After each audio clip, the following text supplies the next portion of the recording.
Hi, I'm Brittni De La Mora. Thanks so much for tuning in to eXXXamine, where we have real and raw conversations about porn and purity.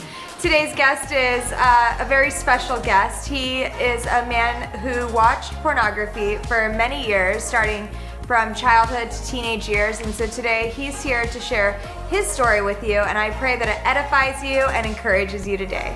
Conroy, thanks so much for being with me here. Thank you for allowing me to interview you. Yeah, thanks for having me. Of course. So I want you to share your story with me and just kind of tell me, like, when was the first time that you watched porn and how long did you watch it? Yeah, so my first experience with porn was when I was about 7 years old. Mm-hmm. We were at my grandmother's house. My grandma, my mom, everybody was gone. It was just me and my sisters. And we were just watching TV, and all of a sudden my sister started flipping and then turned it on and left it on. Mm-hmm. And it was new. I didn't know what it was. And I feel like that was like the seed that was planted. And then pretty much it really picked up when I became like a junior, or in my junior high school years, like when I was around 8th grade. Mm-hmm. All the way up until junior year of high school is when it was like just like a regular thing. And you were young when you were first exposed to it. How old were you? 7 years old. 7 years old. So how did you feel? Because there's a natural, like, just an innocence and a purity that God gives us at that age. So when you saw it, how did it make you feel? It was like a weird feeling. Like I was like, I don't think I'm supposed to be watching this. And my body was doing things that I'd never experienced before. Mm-hmm. So it was really confusing. Yeah. But it was like, we just kept watching it. Mm-hmm. Did you talk to anybody about how you were feeling afterwards? No, absolutely not. No. Why not? At that time, I didn't really have anybody to talk to about that. Yeah. Like my dad was in and out of the picture. My mom, definitely not someone to talk to about that. Right. And my sisters, we all watched it together, so it was just like there was nothing to really talk about, and I didn't have anybody to talk to. Yeah. So as a child, it was almost though you knew, like, this isn't something that I should be watching. Yeah. And your sister, you said your sister put it on. Was that something that she was looking for? Like, she was looking to put this on? She was always the curious one out of us three. She was the middle one, and she turned it on. And I'm pretty sure my older sister just kind of told her to keep it on that channel, and we just kind of all watched it. I don't know how long, but it was like long enough to like, I was like, I don't think we should be watching this. Yeah. So being that you really had this like conviction and you felt that it was wrong, like what was it about porn that made you want to keep watching it? I think there was like a gap between like that time and then when I got to an older age, when I started hanging out with teenage boys, and then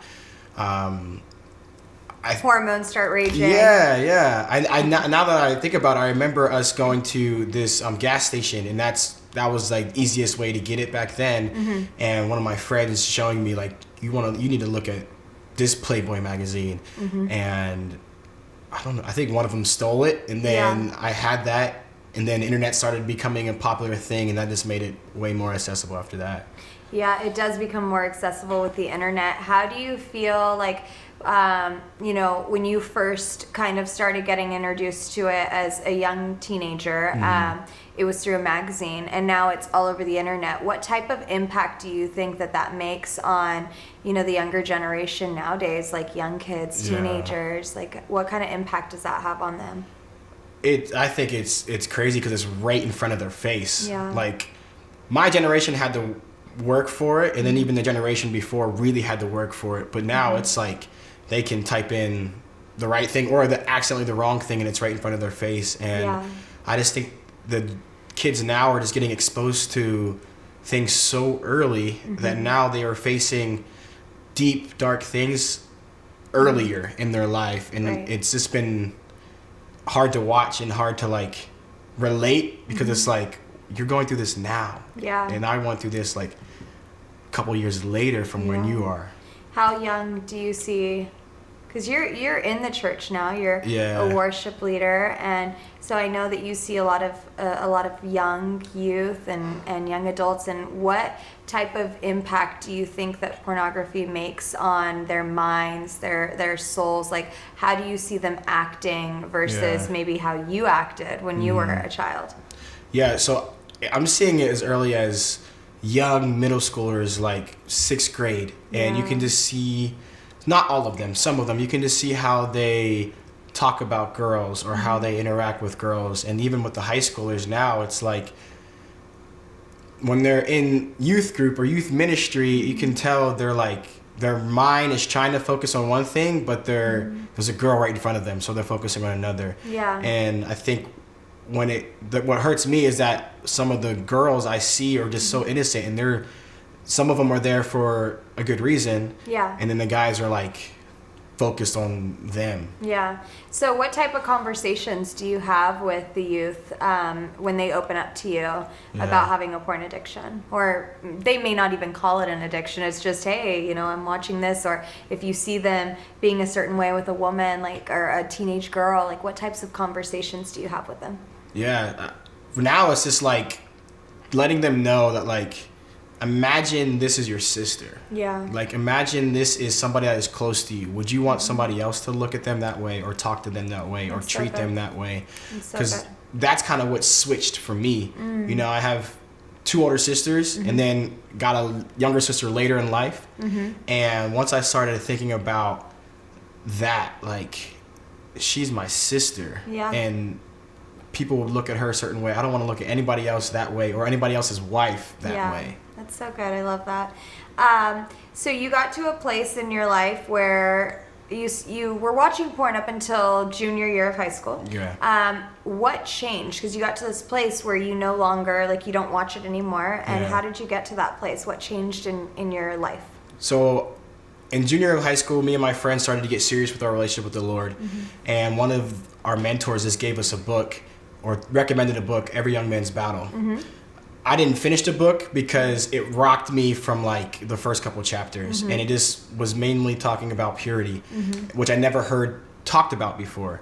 And in that, it talked about our eyes and how our eyes were pretty much a gateway to our heart. It talked a lot about Matthew, where it talked about looking lustfully at a woman is pretty much committing adultery. Yeah. And I saw adultery so much in my family, and I'm like, I don't want to do that. So it gave me a reason of why this was wrong now. So I had a reason of not to look at these things. So literally my junior year of high school, I just started looking down. Every time I walked, I was just looking down in the hallways, looking down, because I'm like, I'm just trying to cover my eyes and kind of retrain my brain. So I just noticed a lot of people's shoes at that point, and that's kind of what switched. And then me and my friends just actually started talking about it. Right. And I think that's where this switch happened. We actually all kind of started talking about it and like being, hey, what's triggering you to watch this? Or what's happening to make you watch this? I love that, because that's what we need, is that if we want to have stability, we need accountability. Yeah. And so you set yourself up in that way, because now you don't feel alone in this, but you had your group of boys that you were able to come out and talk about it and process with. And so there's always so much freedom and transparency, and like Revelation says, that we overcome the evil one with the blood of the Lamb and with the word of our testimony. And so when we're able to share our story, not only does it set us free, but it sets other people free as well.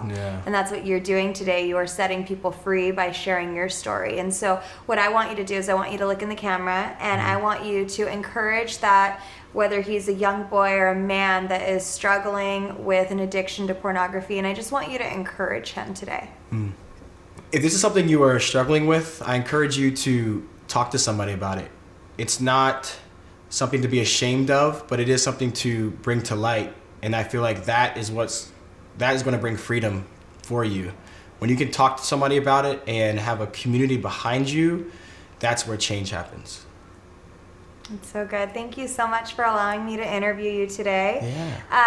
Conroy, a huge part of his healing came from a book, and at eXXXchurch.com, we have so many resources for you there. We have our blogs, we have X3 Watch, which is an accountability software. And so what I want you to do is I want you to browse around the website, and I want you to get all the help that you need there. I want you to do what Conroy said and open up to somebody and ask for help, but I also want you to really really start to find these resources so that you can get the help that you desire. We at the eXXX Church are here for you. We love you, we believe in you, and we are praying for you. Thanks so much for watching Examine, where we have real and raw conversations about porn and purity.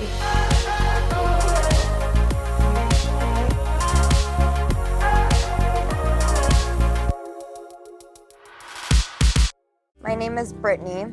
I used to be an adult star. I met Rachel several times at the eXXXA conventions. She would know me as Jenna Presley. I would stop by at the eXXX Church booth to see her. She is so beautiful, and I absolutely love and adore her. I want to give her the most amazing praise report. Thank you, Jesus. I found him. I'm home. I want to thank her for all of her kind words and loving spirit. I don't know if she realizes how she impacted me or not, but her being so kind and non-judgmental always felt so good. I have finally encountered the unconditional love of God, and I will never go back. Thank you for your time. Sincerely, Brittni. The eXXX Church has been a huge part of introducing Jesus to my life, and once I left the industry, they also helped me to not go back into the industry. Their support has truly helped radically change my life. They've also, over the last 20 years, helped hundreds of thousands of people get set free from their addiction to pornography. And so today, I'm asking for your help. Visit eXXXchurch.com/donate to give today to be a part of what God is going to do over the next 20 years in this ministry. I love you, God bless you, and thank you for your generosity.